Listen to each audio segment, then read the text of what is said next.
મિત્રો કેમ છો? સ્વાગત છે નવા લોકમાં। તો ફાઇનલી મિત્રો આજે વીપર ગામમાં આવી ગયા છીએ।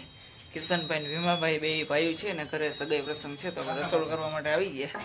જોઈશું કાકા દાદાના ભાઈઓ બધા આવી ગયા ને કાલો રસોડું ચાલુ કરો ને કાંઈ લોક તમારે ચાલુ નથી કરવું એને મને યાદ દેવડે ભીમાભાઈ કન્ટિન્યુ।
મિત્રો સવારના પરમાં શિવ મંદિરની બાજુમાં આપણે કિશનભાઈનું જમણવાર છે અને જો તમે મહેમાન બધા આવી ગયા છે ને આમ તો ખેતરમાં જમણવાર રાખ્યું આપણે મિત્રો।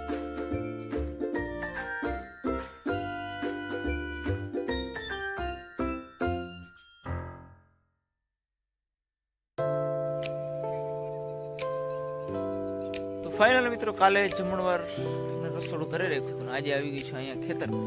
તો ખેતરમાં લઈ આવે એટલે અમને મોટામાં મોટો પ્રશ્ન એ થાય કે જગ્યા બદલે ને આગલે દી રસોડું બીજી એટલે લઈ આવવા જેવા કલાકે સવારમાં નીકળી।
મિત્રો સગાઈના ભાતની તૈયારીમાં ઘણી જગ્યાએ ભૂલાઈ જતા હોય, એમાં થોડોક રસોઈયાનો વાક હોય ને થોડોક ગરદણીનો વાક હોય, બે થોડું ધ્યાન દેવું જોઈએ એટલે ભૂલાય નહીં।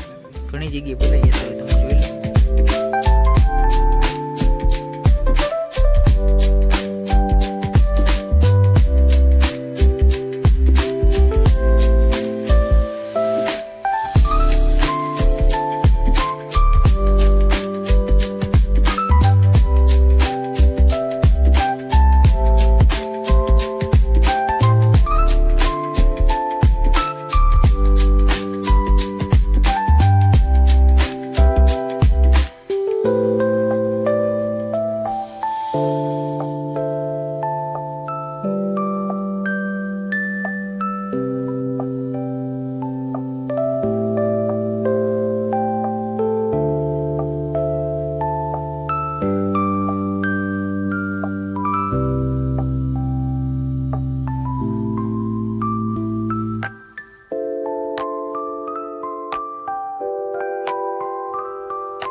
ફાઇનલી મિત્રો કિશનભાઈના ઘરે આપણે જમણવાર વ્યવસ્થિત થઈ ગયું છે અને ઘરધણીને છેલ્લે પૂછીએ ને કાકાને એને કે ભાઈ જમવાનું તમને કેવું લાગ્યું. તો સરપંચ શ્રી છે એટલે વીરપુર ગામના, તો એને પૂછ્યું ભાઈ જમવાનું તમને કેવું લાગ્યું આપણું. જમવાનું બહુ સારું હતું. તો વાંધો નહીં કિશનભાઈ તમે શું કહો. એકદમ સારું એવું હતું. આ રેડી હાલો. જમવાનું છે. જમવાનું બહુ સારું હતું અને સ્વાદિષ્ટ એવું હતું અને એને એટલું માપે થયું કે નહીં વધારે બગાડ. હા, એના જજમેન્ટ અનુસાર થયું. ચાલો મિત્રો, તો જય દ્વારકાધીશ. બગાડ નહીં.